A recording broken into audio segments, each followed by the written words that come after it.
Pues nada, buenas noches a todos y a todas. Como alcalde de Umbrete me toca presentar y dar la bienvenida de este acto.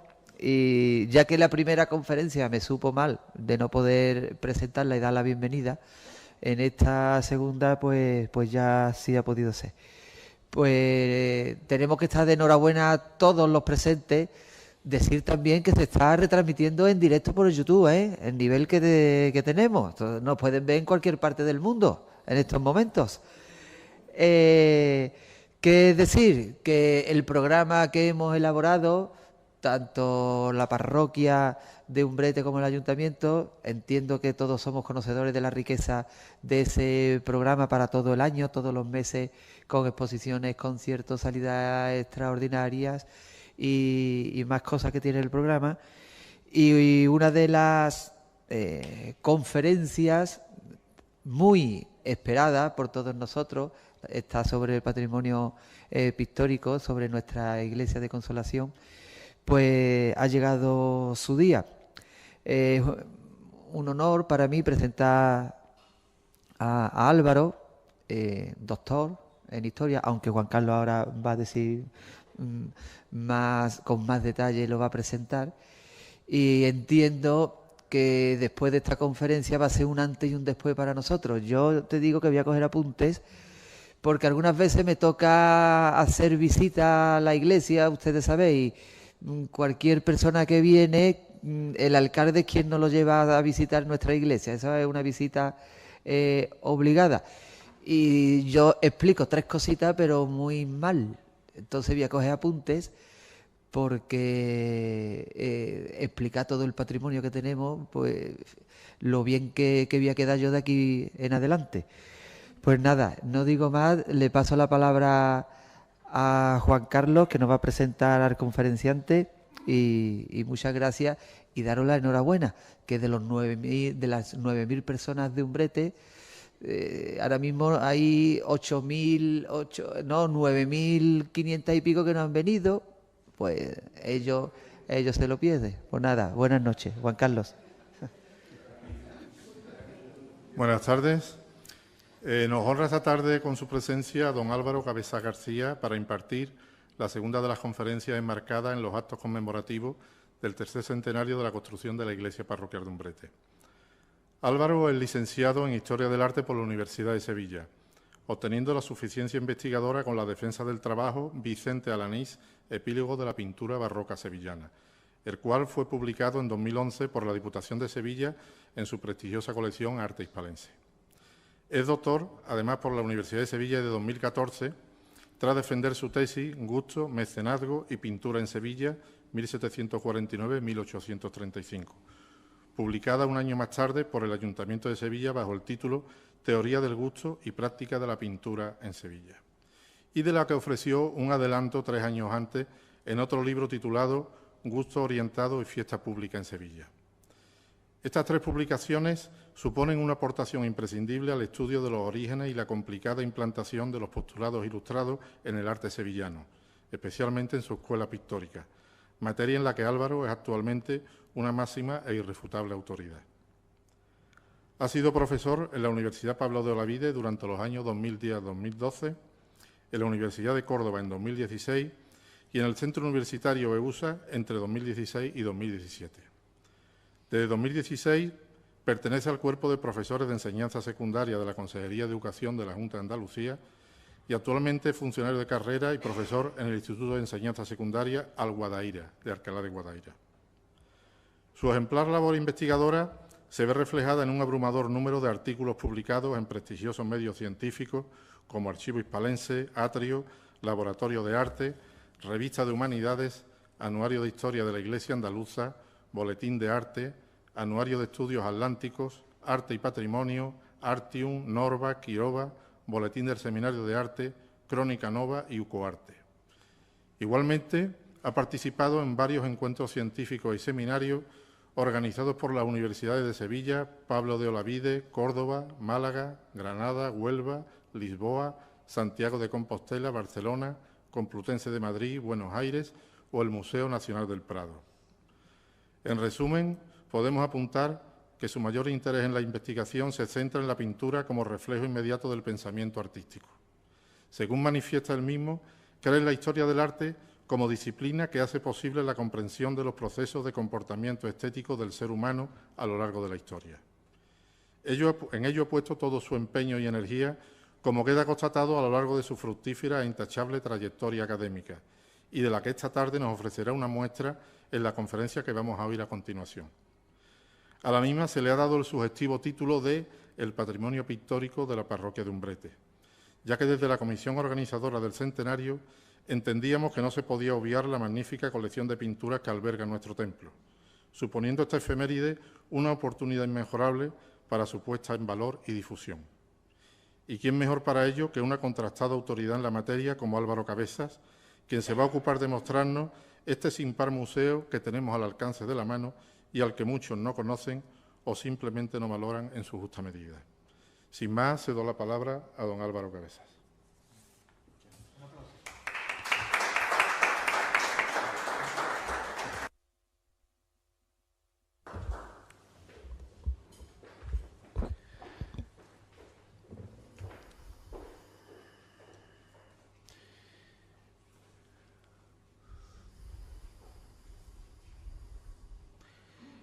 Señor alcalde, señor cura párroco de la parroquia de Nuestra Señora de Consolación de Umbrete, miembros de la comisión organizadora de este tricentenario y, por supuesto, todos ustedes, amigos, colegas, muchas gracias por su asistencia.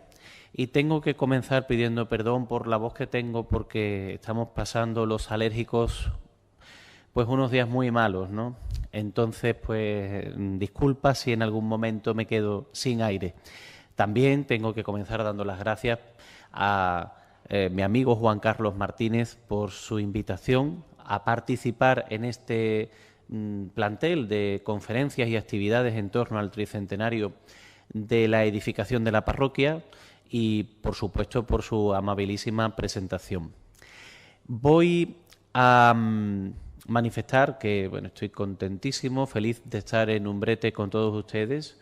Es un pueblo que siempre me había llamado mucho la atención, que me había interesado por ese espacio tan sugestivo como es la plaza, la parroquia, el arco, el palacio arzobispal, el antiguo palacio arzobispal, y al que he venido en muchas ocasiones.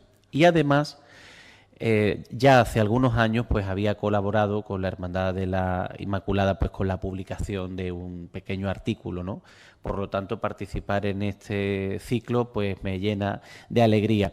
Pero hay que decir que es un encargo bastante complicado, un encargo pues que quizá podría haber sido mejor desarrollado seguramente por don Enrique Valdivieso, fallecido recientemente, porque él había en muchas ocasiones acometido este tipo de encargos. Tiene varias publicaciones con respecto a las colecciones pictóricas de la Prioral del Puerto, etcétera, etcétera, ¿no?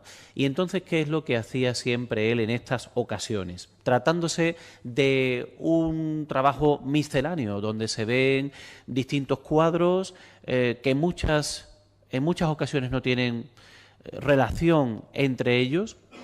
Bueno, sobre todo, pues hablar de las procedencias y de las influencias de cada uno. Nosotros vamos a hacer también, pues basándonos en ese modelo, un recorrido que espero que no sea muy largo por la propia parroquia y vamos a pararnos delante de determinados cuadros que considero que son de mucho interés. Después habrá otros que vamos a pasar más rápidamente y después pues plantearemos también algunas hipótesis. Ese es el planteamiento que yo tengo previsto. Pero algo que ayuda enormemente a realizar esta conferencia es la figura que de alguna manera amalgama pues gran parte del patrimonio pictórico que nosotros vamos a contemplar aquí. Y es hablar, una vez más, supongo que ustedes están muy acostumbrados a ello, sobre la figura del arzobispo de Sevilla, don Luis Salcedo y Azcona.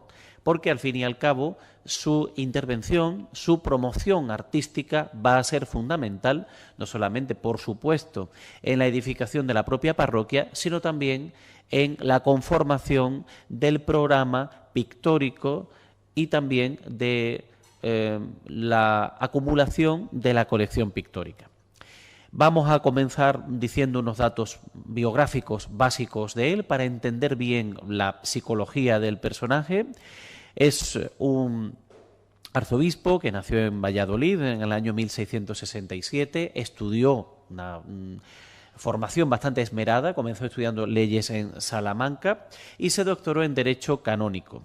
Pertenecía a lo que se ha dado en llamar el alto clero ilustrado, no entendiendo evidentemente la Ilustración solo como el movimiento que durante la segunda mitad del siglo XVIII pretende transformar la sociedad y que viene de Francia, sino más bien desde el punto de vista cultural y humanístico más amplio, pues pertenecía a este tipo de personajes dentro de la Iglesia española, que los había y en un grado muy alto en esta época. Después su carrera eclesiástica le fue llevando por distintos lugares, fue obispo de Astorga, luego de Osma, antes de ser promovido al arzobispado hispalense, sede a la que llegó en el año 1722. Es el momento en el que fue nombrado arzobispo de Sevilla por el Papa Clemente XI, a propuesta, por cierto, del rey don Felipe V. Ocupó la sede hispalense entre 1722 y 1741, año de su muerte. Fueron, por tanto, más de 20 años, o casi 20 años de pontificado, un periodo largo, y también de transición entre una época que venía de la propia consolidación de la monarquía borbónica, después de la Guerra de Sucesión, y ya los comedios del siglo XVIII. En cuanto a su acción pastoral y obras, pues se le conoce por haber sido celoso en la ortodoxia y del buen orden eclesiástico, pero también, como decíamos anteriormente, por haberse mostrado abierto a las ideas reformistas dentro del espíritu de la Ilustración moderada. Promovió mejoras en la administración del propio cabildo catedral, la disciplina del clero y la vida parroquial. Apoyó la actividad de las misiones populares y el impulso de la formación del clero y fue un arzobispo con una visión jurídica, disciplinaria, incluso esto pesó más que lo puramente devocional o artístico, siendo esto último tan importante. Relación con las cofradías. Yo como cofrade no puedo evidentemente dejar pasar esta cuestión, para mí es fundamental y estamos al fin y al cabo en la víspera de las celebraciones en torno a la piedad popular en el jubileo en Roma, ¿no? Bueno, pues en su tiempo don Luis del Salcedo y Azcona reorganizó y reguló muchas de las hermandades sevillanas, algunas de las cuales habían multiplicado pues sus fundaciones en los años en los que él llegó a la sede hispalense. Se preocupó, por supuesto, por la disciplina interna, porque estuvieran en comunión con la Iglesia diocesana y, por supuesto, se conserva en la documentación del Archivo de Palacio pues bastantes registros de sus visitas pastorales y de los mandatos sinodales que marcaron pautas a las cofradías penitenciales. Falleció en el año 1741 en Sevilla y fue enterrado en la catedral, como corresponde a su dignidad, concretamente en el espacio de su mayor devoción, la capilla de la Virgen de la Antigua, en un fantástico, suntuoso retablo de mármol que de alguna manera quiere también equipararse al que ya había allí de la familia Hurtado de Mendoza. La relación entre el arzobispo Salcedo y Umbrete, pues como ustedes saben perfectamente, es bastante extensa. Él fijó, como era habitual, su residencia de verano en el Palacio Arzobispal de Umbrete e impulsó decididamente pues, la construcción de la parroquia. El edificio... Nosotros vamos a ver ahora unas pequeñas imágenes del edificio, así rápido, estoy simplemente repasando pues, la enorme importancia arquitectónica del inmueble. Fue reformado y ampliado como iglesia parroquial de Umbrete, actual santuario de Nuestra Señora de Consolación. Fue reconstruido en estilo barroco, en gran parte gracias a su apoyo, a sus fondos, y de hecho muchas fuentes atribuyen a Salcedo y Azcona el impulso decisivo para convertirla en uno de los templos más representativos del barroco aljarafeño. Al fin y al cabo, su labor pastoral también quiso sustanciarse o traducirse en lo puramente artístico, en lo arquitectónico, en lo escultórico, y de eso trató en fechas pasadas José Luis Romero, y en lo pictórico. Y, por supuesto, echando mano del plantel de artistas de cabecera, por así decirlo, que tenía Diego Antonio Díaz, o en el caso de la pintura Domingo Martínez, se encargó de consolidar y mejorar estos espacios para la religiosidad popular, que en ese momento era la que primaba en estos contornos. La iglesia de Nuestra Señora de Consolación, por tanto, queda como un ejemplo del esplendor barroco y, al fin y al cabo, pues como se ha dicho en tantas ocasiones, pues caigo de nuevo en el tópico, el Castel Gandolfo sevillano, el Versalles del Aljarafe y todas estas consideraciones que se han hecho en muchas ocasiones. No me voy a parar, por supuesto, en el interior de la parroquia con esos fantásticos y suntuosos retablos barrocos, pero sí simplemente quería enseñarles esta imagen, aunque es una imagen que ya tiene varios años, para que veamos que ahí están colocados dos cuadros que nosotros ahora vamos a ver con detalle. Por un lado, la imposición de la casulla de San Ildefonso, a la izquierda, y a la derecha la Santa Bárbara de Domingo Martínez. Simplemente traigo esta imagen para que ahora, cuando hagamos el recorrido, recordemos que los lienzos, como suele ser habitual, van cambiando de ubicación, y que la ubicación que tienen actualmente pues no siempre ha sido la original, y que, por supuesto, depende de donde estén expuestos, han tenido una función u otra. Se le ha ido variando también la funcionalidad. Voy a comenzar ya el recorrido por las obras pictóricas de la iglesia, y voy a comenzar con la pintura mural.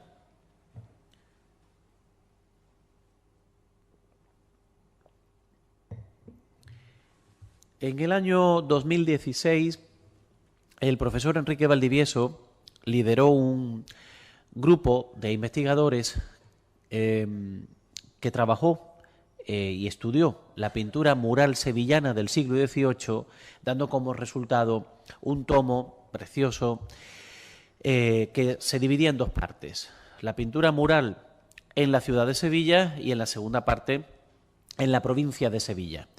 La verdad que es un libro fantástico y que supone una fuente de conocimiento inmensa, no solamente por las muchas fotografías que contiene y que nos acercan muchas de las pinturas que nosotros no vemos bien a simple vista cada vez que visitamos las iglesias, sino también porque están traducidas en un nivel de bastante concreción las distintas filacterias, inscripciones que tienen cada una de ellas.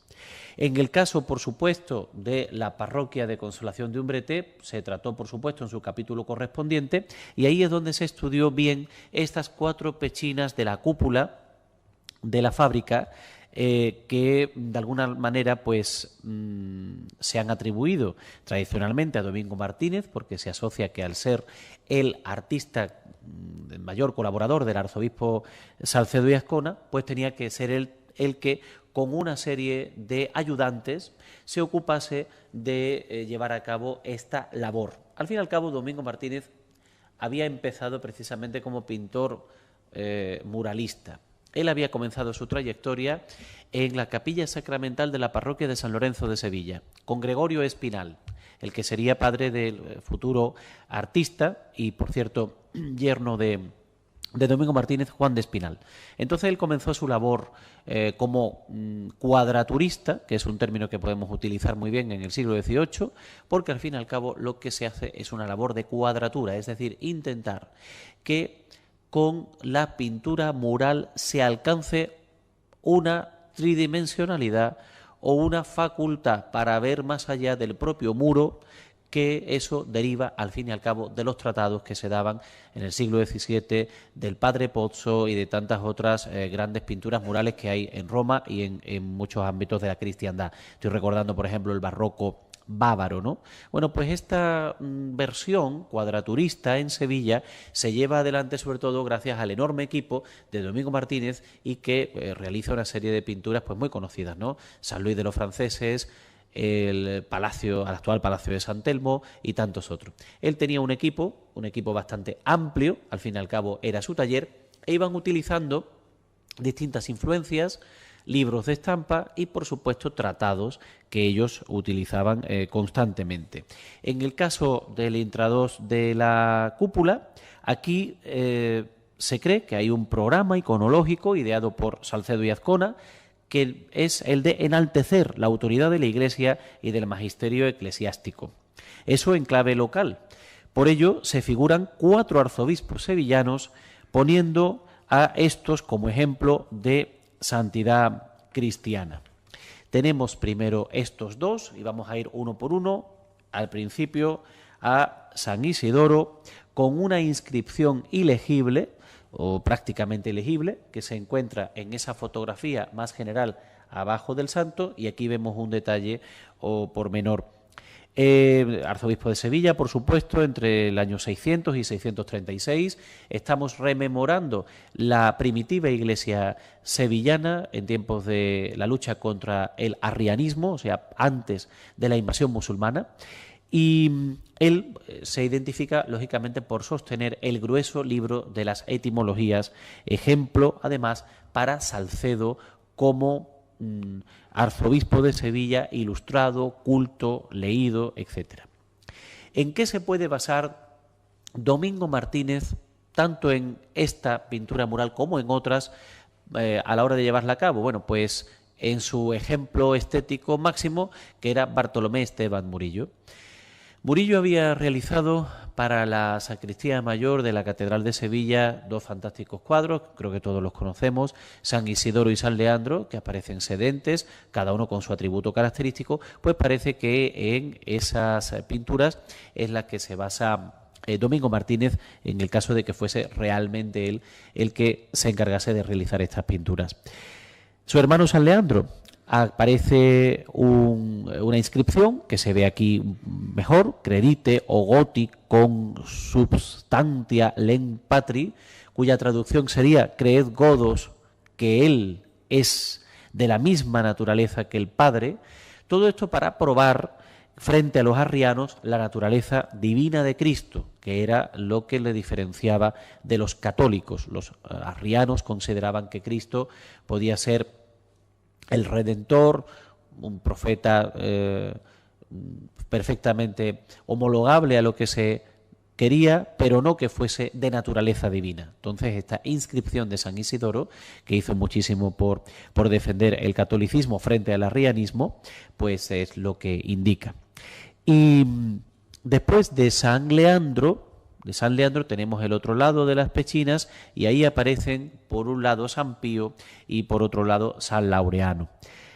Abajo de San Pío aparece una inscripción simplemente para indicar su identificación, San Pío, en siglas, ¿no? Primer arzobispo de Sevilla, es lo que se leería en esa inscripción, y claro, está representándose a San Pío Mártir, figura legendaria, considerado primer arzobispo de Sevilla porque, bueno, se considera que él sería un compañero del apóstol Santiago, por tanto uno de los primeros impulsores o evangelizadores de la península ibérica, y a partir de los falsos cronicones de Jerónimo Román de la Higuera, publicado en 1594, pues se considera que ese sería el primer arzobispo de Sevilla. Por tanto, debía aparecer para Salcedo en las pechinas como un pilar fundamental en esa iglesia de Sevilla que él en ese momento gestionaba. Y por último, San Laureano, también aparece su inscripción, San Laureano arzobispo de Sevilla, entre el 522 y el 539, que murió como mártir combatiendo la herejía arriana. Al fin y al cabo, parece que lo que Salcedo y Azcona hace al colocar a estos 4 arzobispos de Sevilla en las pechinas no es otra cosa que equipararse a ellos. Si estos primitivos arzobispos luchaban frente a la herejía arriana, Salcedo estaría luchando contra otras herejías más contemporáneas para él, las que podían ser desviaciones dentro de la Iglesia. Pasamos ahora a espacios de transición. Aquí hay dos espacios muy interesantes que nos llevan desde el presbiterio a la sacristía. Habría uno en el lado del Evangelio y otro en el lado de la epístola, y vamos a ver pues algunos de estos cuadros tan importantes. Ya estamos hablando evidentemente de cuadros de lienzo, y que algunos están colocados ahí de manera reciente y otros llevan más tiempo. Ha habido, por tanto, cambios en la colocación. Nos encontramos, por supuesto, con una Virgen de Guadalupe, y esto nos muestra que la parroquia de Umbrete y el propio obispo Salcedo, o quizá algunos de sus sucesores, pues participan de esa gran moda que es la devoción por la Virgen de Guadalupe, que se expande pues, del siglo XVII, XVIII, incluso XIX, ¿no? Al fin y al cabo, Francisco Montes, en su monografía sobre la Virgen de Guadalupe en Sevilla, muestra que en cualquier casa importante donde hubiese un oratorio particular había una Virgen de Guadalupe. También era muy normal colocarla en las propias sacristías. Y después, por supuesto, capillas, oratorios dedicados a la Virgen del Guadalupe. Al fin y al cabo, es la patrona de México, la patrona de América en general, y nos hace referencia a un ámbito también puramente hispánico, como es la devoción por la Inmaculada Concepción, porque esto no deja de ser una derivación de la propia Inmaculada Concepción, con sus letanías, con sus episodios, como se puede ver en este caso abajo, pues el cerro del Tepeyac, donde se apareció la Virgen de Guadalupe. Y después es muy normal que aparezca, por supuesto, rodeada, nimbada por esos rayos sobre la media luna, y siendo esa media luna sostenida por ángeles. Hay muchos ejemplos de distintos pintores novohispanos, José de Páez, por ejemplo, estoy recordando, que también colocan ese ángel siempre sosteniendo a la Virgen. En vez de, digamos, un trono de nubes o varios querubines, aquí se utiliza pues un ángel que la eleva. Y después nos encontramos un cuadro muy interesante, aunque también un poco enigmático, este martirio de San Matías. Tenemos la iconografía correcta, ¿no? Se supone que es San Matías porque ha tenido mucha dificultad, ¿no? o polémica esta iconografía. El propio Ceán Bermúdez se equivoca al mencionarla y considera que puede ser un martirio de San Bartolomé. Parece, por mi amigo Juan Carlos, ¿no?, que puede ser martirio de San Matías, y queda un poco, es cierto, que queda un poco por estudiar lo que puede ser también pues esta propia iconografía y qué relación tiene con este templo. La verdad que no conozco por qué está colocado aquí, no sabemos si puede ser un regalo, una compra posterior, pero es un cuadro interesante porque nos muestra evidentemente pues dos planos, ¿no? El plano terrenal, como suele ser habitual, y el plano celestial. De alguna manera el santo mira al cielo y ve que el cielo se abre y aparecen esos ángeles, uno llevando la palma de martirio y otro llevando la corona de laurel, o sea que va a ser evidentemente acogido en la gloria y que su sacrificio no está siendo en vano, sino que está muriendo por Cristo. Y esa es la actitud del santo, con un ropaje muy interesante, con unos pliegues movidos que están bastante bien hechos, y después pues, quizá necesitaría una buena restauración para percibirse mejor un poquito los tránsitos entre el celaje y el fondo de paisaje, que parece que también es algo interesante que se ve allí en la esquina, pero bueno, la verdad que conocemos muy poco acerca de este cuadro. Estoy en el mismo ámbito, ese espacio que nos lleva a la sacristía, y aparece ahí un San José con el niño.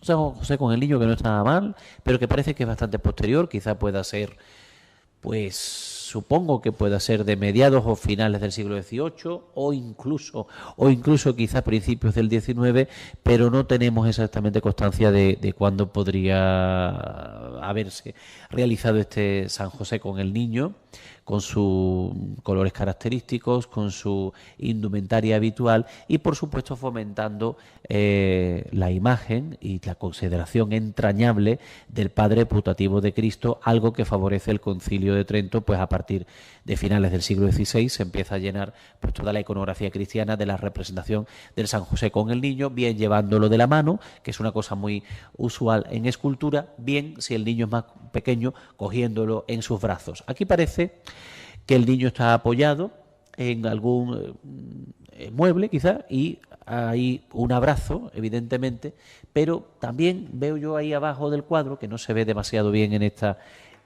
proyección, pero se ve como que hay un bordado y unas flores, pueden ser, no sé si azucenas, no sé muy bien, pero habría quizás que verlo con detalle, porque sí es bonito lo que es el propio lienzo y en la doblez y los pliegues del lienzo, ¿no? Después es cierto que lo que es la propia representación de San José y su relación con el niño no parece demasiado sincronizada, por decirlo así, ¿no?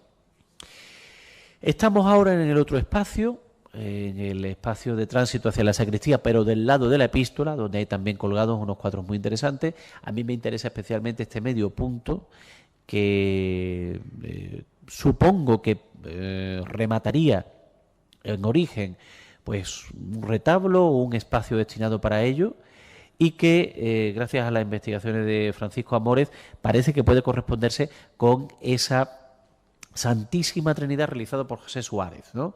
José Suárez es uno de los muchos pintores sevillanos que trabajan en la Sevilla del último tercio del siglo XVIII y que realizan una serie de retratos. Sobre todo conocemos varios retratos suyos de personajes importantes de la época.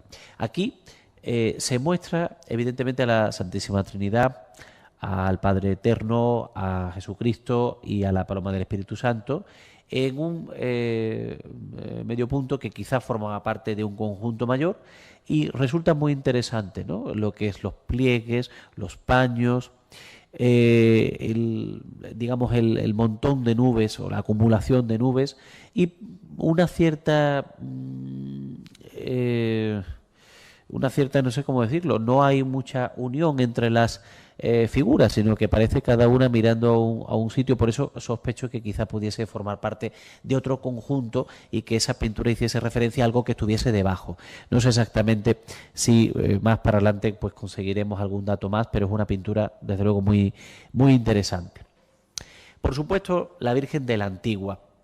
La Virgen de la Antigua, lo hemos mencionado anteriormente al hablar de don Luis Salcedo y Azcona, es pues posiblemente su gran devoción, es la gran devoción de la Sevilla americana. Conocemos, por supuesto, lo importante que era visitar, rezar antes, delante de la Virgen de la Antigua en su capilla de la Catedral de Sevilla para los que se iban a embarcar en Indias. Y pues también es muy normal hacer unas reducciones de esa pintura original y llevarlas a los oratorios particulares y a las distintas capillas y parroquias de la archidiócesis y de América.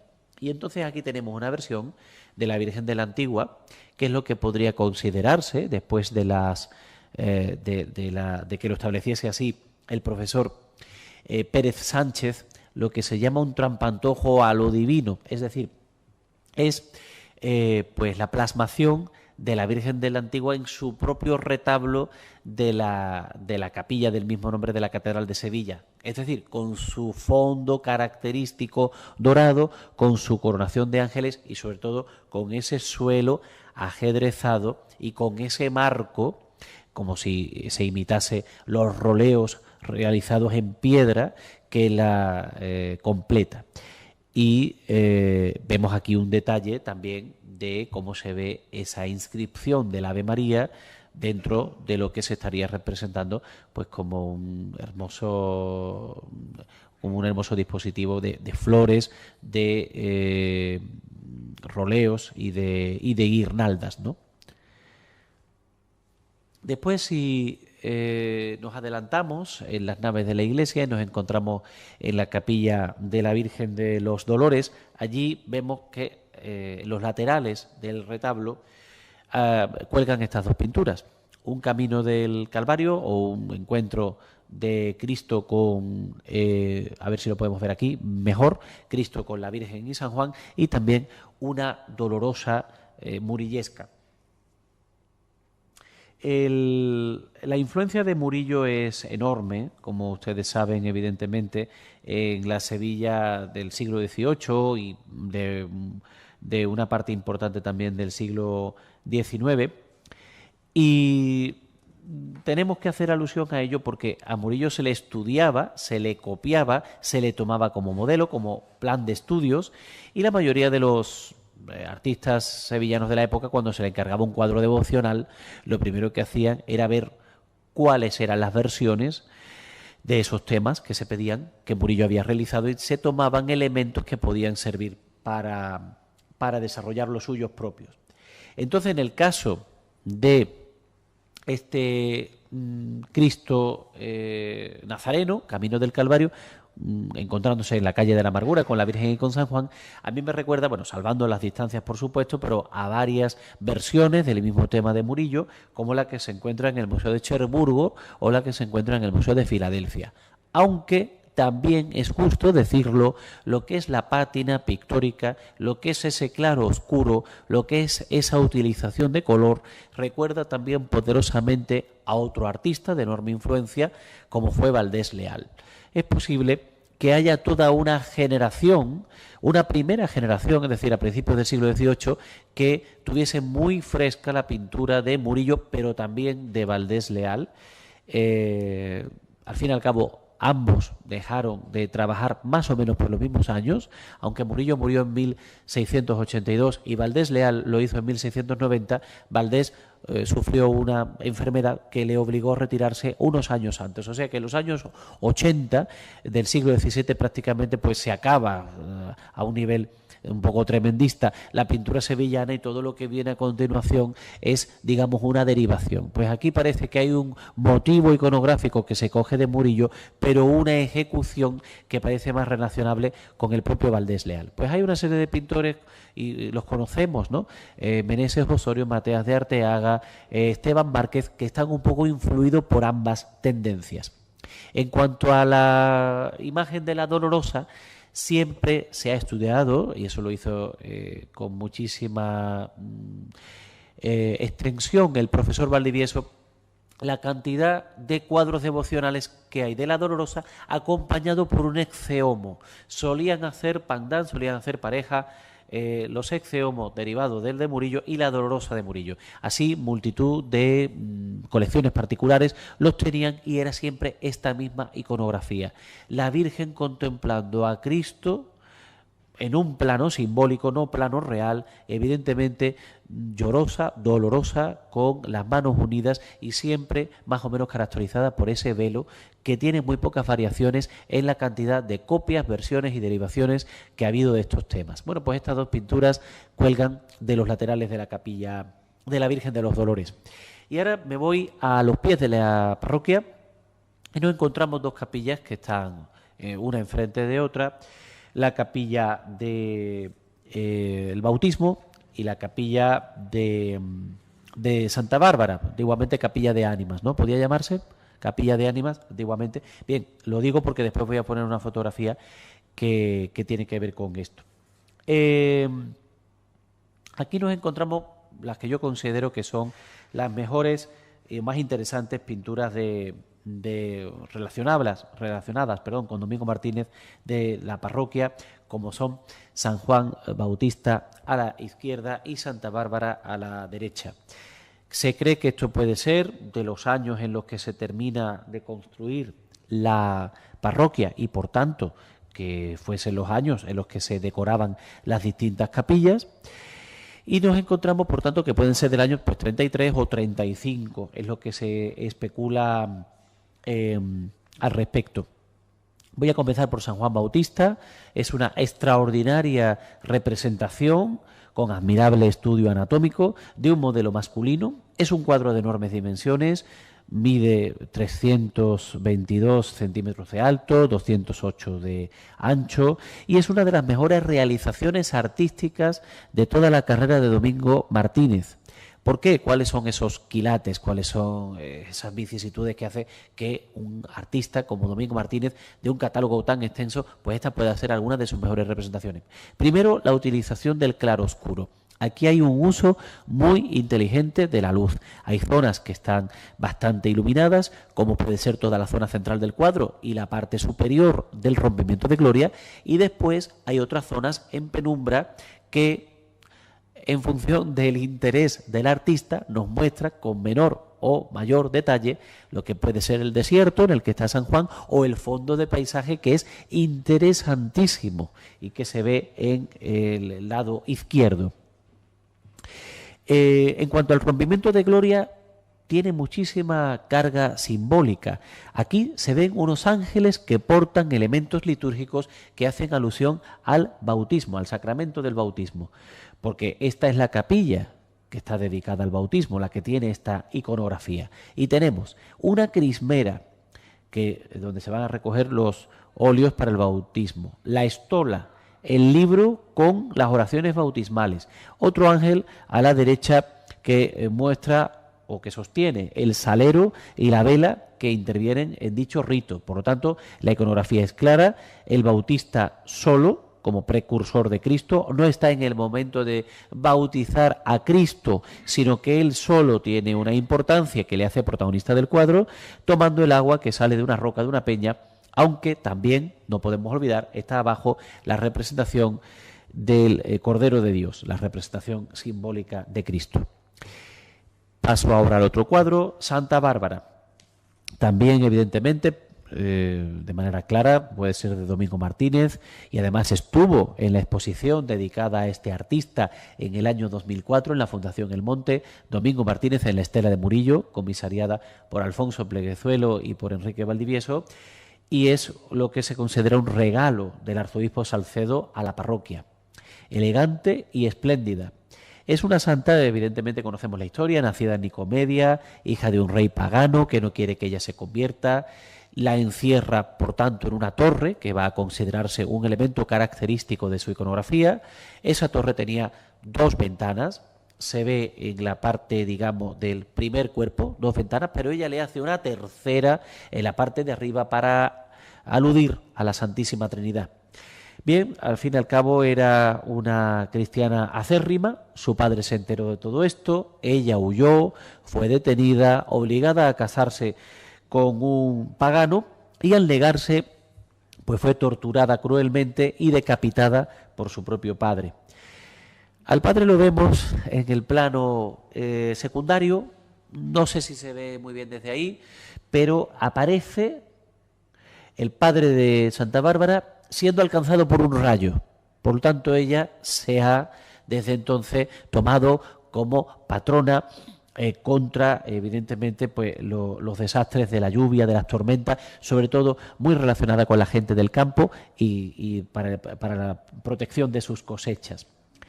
Y por eso los antiguos le rendían culto. Bueno, en la pintura aparece como mártir, con la palma de martirio, con su torre característica, con la espada con la que fue decapitada, y después con una serie de ángeles que la rodean con instrumentos del martirio. Es un cuadro fantástico, nos muestra un modelo femenino, elegantemente vestido, tomando, por cierto, modelos del propio Murillo, relacionado, por ejemplo, pues con María Magdalena, o de Valdés Leal, también en ese fantástico cuadro de María Magdalena, de reciente restauración. Y vemos esos pliegues, donde se ve sobre todo volumen importante a la altura de las rodillas, se ve también un broche, la delicadeza del pelo, del velo, de la capa, de la leve aureola, o sea que nos encontramos tanto en este cuadro como en el de San Juan Bautista con un conjunto que tiene la parroquia de Consolación de Umbrete a sus pies, que es de lo mejor que podemos encontrar dentro de la producción de Domingo Martínez, que es lo mismo que decir que era de lo mejor que había en la pintura de la época. Ahora vamos a pasar a la sacristía, que es un espacio donde suelen acumularse maravillas en la mayoría de los casos, por no hablar del ajuar de platería y de orfebrería que también tienen aquí. aquí hay varios cuadros que tienen muchísimo interés, por lo menos yo considero que este cuadro tan enigmático de la imposición de la casulla de San Ildefonso, pues lo tiene, pero la verdad que no puedo mentirles y no puedo ofrecerle información que yo no tengo. Se supone que es un cuadro de mediados del siglo XVII, porque parece que, digamos, no estaría influido por Murillo, que sobre todo actuó durante la segunda mitad del XVII, sino que parece que su influencia, su realización, su hechura, podría ser anterior. Podría ser una derivación de las soluciones zurbaranescas que desde los años 30, 40 habían funcionado muy bien, sobre todo en el ámbito de los conventos y de los monasterios, sobre todo a la hora de mostrar pues a San Ildefonso arrodillado, no sé, estoy pensando un poquito en los modelos de la Virgen de las Cuevas de Zurbarán, del Museo de Bellas Artes, o en esos pliegues, en esos ropajes tan bien realizados. ¿Podría tratarse de algo zurbaranesco o de algo más relacionado con ese misticismo de Juan de Roelas? Pues no lo sé exactamente, ¿no? La verdad que es un cuadro del que tenemos muy poca información y es verdaderamente hermoso. Nos muestra dos planos, el plano terrenal, el plano celestial, con el rompimiento de gloria, con esas flores que caen y por supuesto también con un fondo arquitectónico que no está nada mal realizado, aunque evidentemente con esa perspectiva pues se puedan encontrar leves fallos a la hora de la proporción.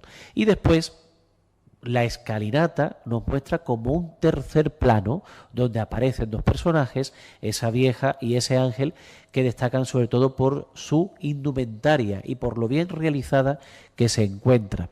Aquí tenemos algunos detalles que nos muestra un poquito mejor pues los rostros, el modelo utilizado. Lo veo bastante, no sé cómo decirlo, entrañable para ser de Zurbarán o de un zurbaranesco. Lo veo quizá algo que pudiese tener alguna otra influencia, pero lo que son los paños y los ropajes me parecen de verdad de categoría, ¿no? Sobre todo en esa casulla precisamente que se va a imponer al santo. El artista se ha tomado su interés, su empeño en trabajar una serie de bordados y una serie de bordados no solamente geométricos, sino también figurativos que aparecen ahí. La representación de la Virgen también se encuentra muy bien y hay una serie de personajes secundarios que se ven en perspectiva, como decíamos, para que veamos mejor. Gracias a las excelentes fotografías de José Joaquín, pues podemos ver aquí un poquito mejor todo el asunto de los pliegues, lo bien realizados que están. Y ese ángel, por ejemplo, me recuerda cosas de Valdés Leal, como por ejemplo la de las tentaciones de San Jerónimo, ¿no? Ese ángel exterminador que se ve en ese cuadro, ¿no? Bueno, no lo sé, la verdad que es un cuadro muy enigmático. Incluso aparece un detalle, no se ve muy bien aquí porque hay demasiada luz, pero se ve un detalle de lo que sería la representación de una Virgen en un retablo, ¿no? O sea, es como si en la visión del santo, la bajada de la Virgen y cómo se trata este tema de una manera muy generosa. Y nos encontramos con el retrato de don Luis Salcedo y Azcona, que había puesto yo en la portada del PowerPoint de la presentación y que me gustaría tratarlo ahora, ya que conocemos su biografía desde un punto de vista formal.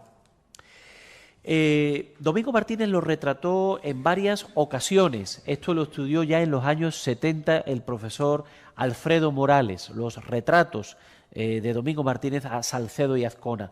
Conocemos, y ahora saldrá el más importante de todos, es el del Palacio Arzobispal, pero después también tiene alguno en el puerto de Santa María o este que encontramos aquí en Umbrete.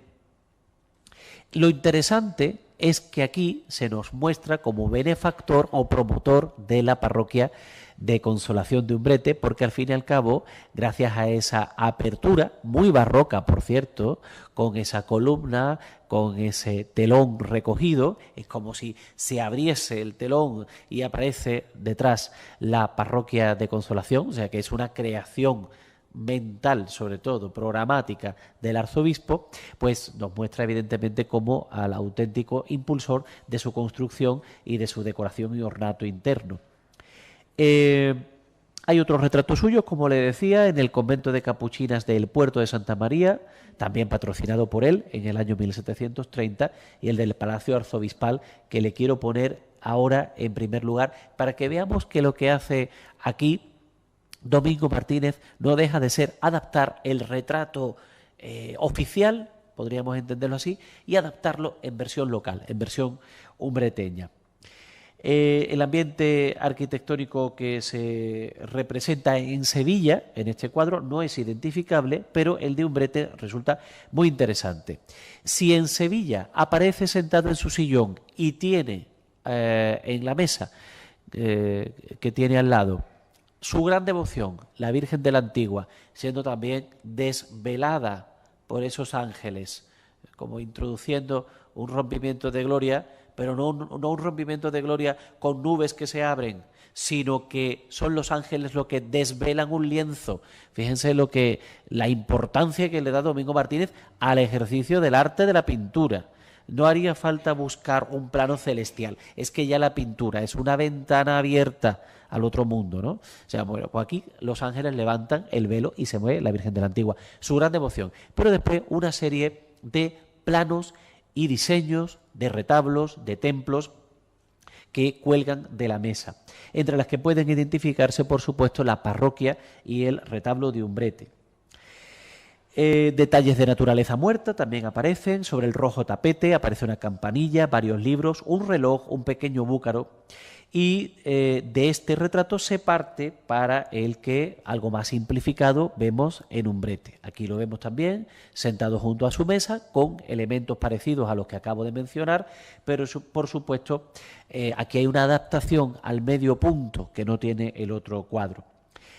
Y la datación que tenemos es, bueno, pues simplemente por contemplarse ya terminada la fachada principal, lo que debe ser, por tanto, pues más tarde del año 1733, pues se especula con que puede ser 1735 o por ahí.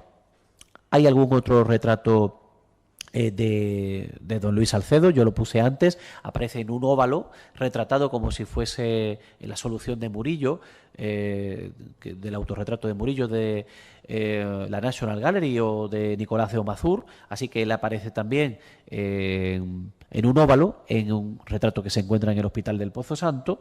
Y yo de antecedentes aquí, en cuanto a Domingo Martínez, veo que él pudo tomar de Murillo ese fantástico cuadro de Justino de Neve, el retrato de Justino de Neve, realizado en los años 60, 1665, y también yo creo que para la solución del medio punto, y además lo tenían en el Palacio Arzobispal, yo creo que Salcedo y Ascona le dijo a Domingo Martínez: quiero que se me represente como hizo Murillo con Fray Juan de Quirós en 1652, donde se ve con una visión de la Inmaculada, ¿no? Bueno, pues entonces de alguna manera yo creo que ese es el modelo que toma Domingo Martínez en ese momento para realizar a Salcedo y Ascona.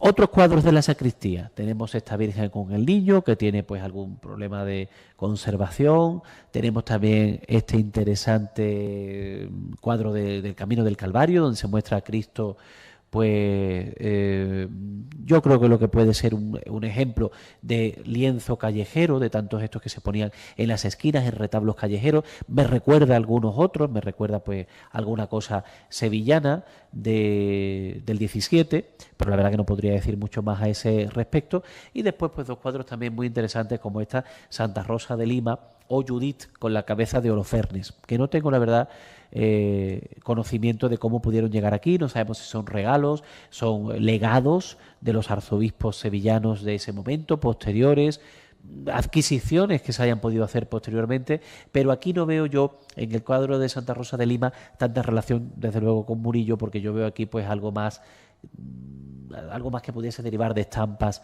italianas, o no lo sé, la verdad. Judith con la cabeza de Holofernes, un interesante cuadro con claroscuro, donde se muestra sobre todo un interés bastante grande por el asunto de los plegados, por el asunto de los paños, y nos encontramos esta joya, yo lo considero una joya, que sobre todo esta fotografía es para que vean el precioso marco que contiene el lienzo.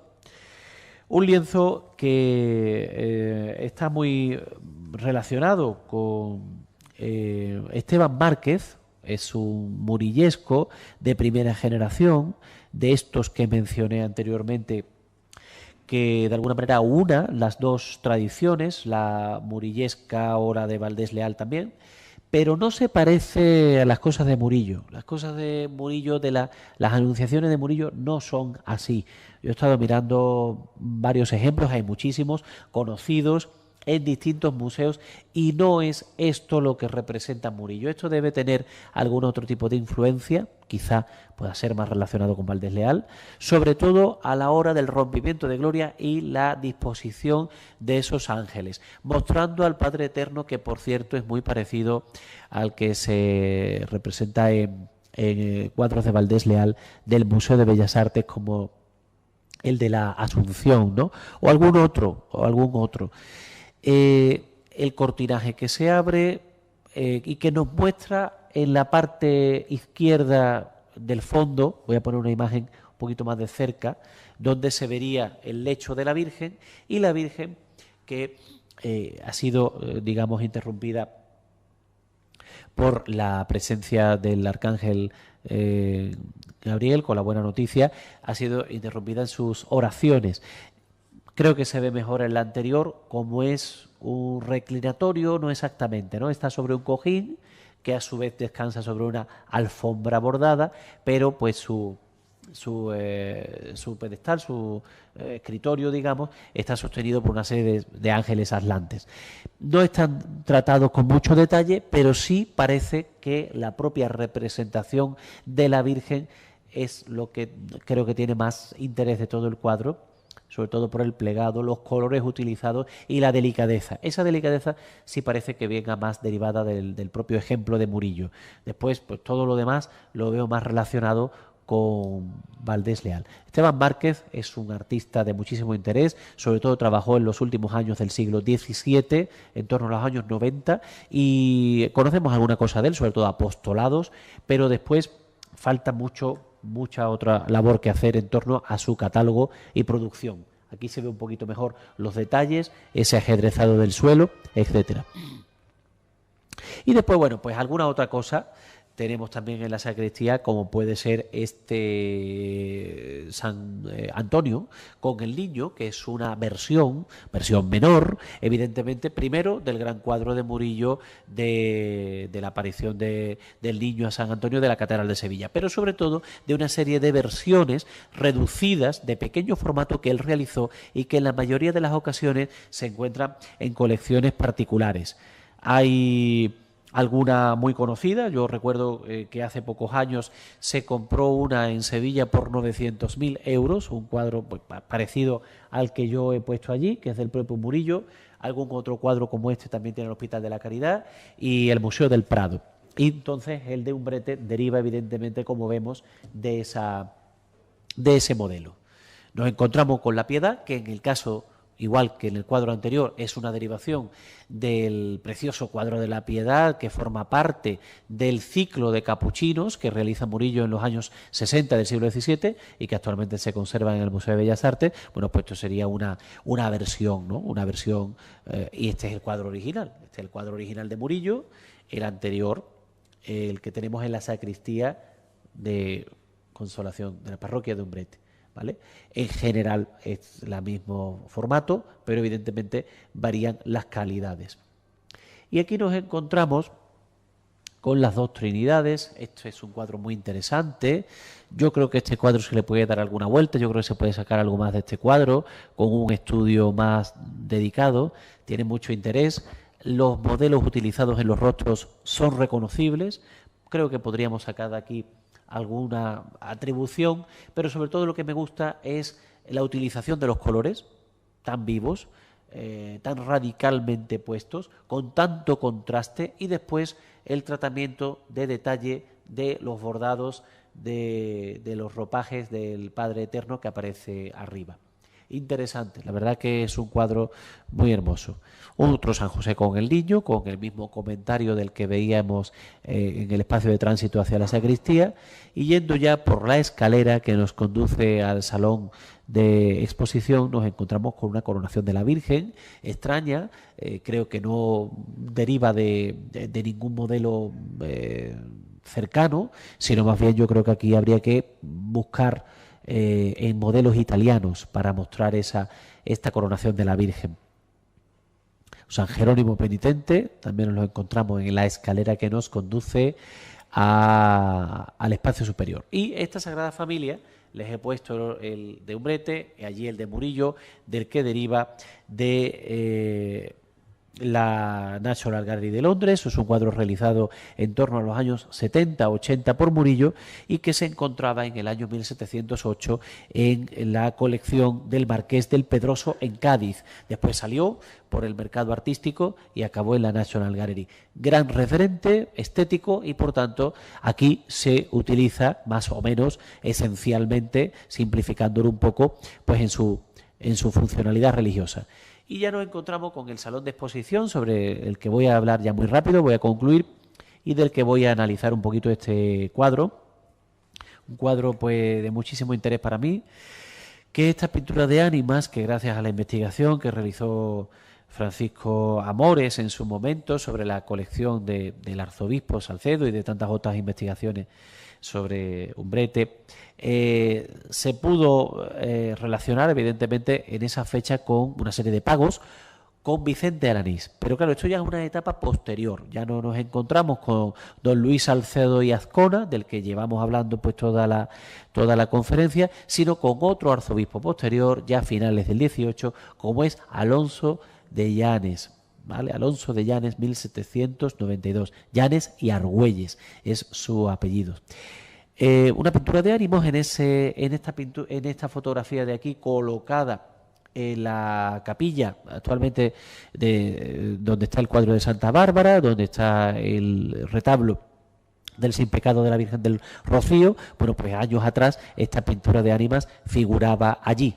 Hoy la podemos contemplar más de cerca en el espacio superior de la parroquia, utilizado entre otras funciones como salón de exposiciones. Y bueno, pues parece que el arzobispo de Llanes encargó, a petición de la Hermandad del Santísimo Sacramento y Ánimas Benditas de la Villa de Umbrete, en febrero del año 1792, un retablo de ánimas para colocarlo en el templo parroquial. Parece que fue Alanís el pintor elegido para realizar este lienzo, por el que cobró 4.420 reales. Y aunque la composición es análoga a la del mismo tema, que se encuentra en muchos templos sevillanos, estoy pensando en la que él realiza años atrás para el antiguo convento de San Pablo, el estilo en el que se ha ejecutado esta parece más diáfano y sereno como consecuencia de las nuevas tendencias academicistas. Cuando yo realicé mi trabajo de investigación sobre Vicente Alanís, este cuadro me ayudó muchísimo a ver su evolución como artista. Un artista que había comenzado a pintar en los años 50 y que ya en los 90, como es este cuadro, pues había variado un poco su estilo. No en lo estructural, porque la forma es absolutamente barroca, pero sí en la utilización de determinados colores y matices que se habían aclarado ostensiblemente. Aquí se recrea en plasmar el cuerpo de uno de los condenados que es alzado por un ángel en el centro de la composición, cuyos rostros abandonaron ya la tosquedad del pasado para aparecer ahora suaves, sin llegar a ser fríos, cargados de emoción, pero sin caer en el histrionismo y la exageración tan frecuentes de su producción de antaño. Y por otra parte, pues los ropajes no ceden y se quiebran como en pinturas anteriores, sino que aquí caen con laxitud, como vemos, por ejemplo, en el plano superior, ¿no? Todo está mucho más simplificado. Y ocurre lo mismo con los ángeles, que de rellenar sin discriminación los cuadros a los que él estaba habituado a realizar, aquí, bueno, pues se difuminan en el fondo, dejando espacios libres para el mejor aprecio de la acción que están llevando a cabo, que no es otra cosa que la salvación de las ánimas benditas del purgatorio. Ánimas, por cierto, que también están realizadas con cierto detalle por el pintor, mostrando pues una personificación, una diferenciación de cada uno de los rostros, intentando mostrar pues distintas no sé cómo decirlo, pues diversidad, ¿no?, de personas que están ahí purgando, ¿no? A veces otros artistas han mostrado reyes, arzobispos, etcétera. Aquí Alanís no le da mucha concreción a la vida terrenal de estas ánimas, pero sí parece que separa a la hora de mostrar las distintas sensibilidades en sus rostros, ¿no? Y que acogen, pues con cierta determinación, pues la leve condena, y para esto están las hermandades de ánimas que van a sufrir para alcanzar la gloria eterna. Distinción de planos, distinción de rostros, interesante el tratamiento de la hora de representación de las llamas. Y este es el último cuadro que traigo para esta exposición, porque lo que hemos hecho es simplemente hablar de algo que ustedes conocen muy bien y que tienen la fortuna de visitar en muchas ocasiones a lo largo del año, y nosotros hemos hecho aquí un pequeño recorrido para celebrar así y poner, por supuesto, en valor, para valorar pues todo el patrimonio que tiene la Parroquia de Consolación de Umbrete, basándonos sobre todo en su colección pictórica. Muchísimas gracias por su atención.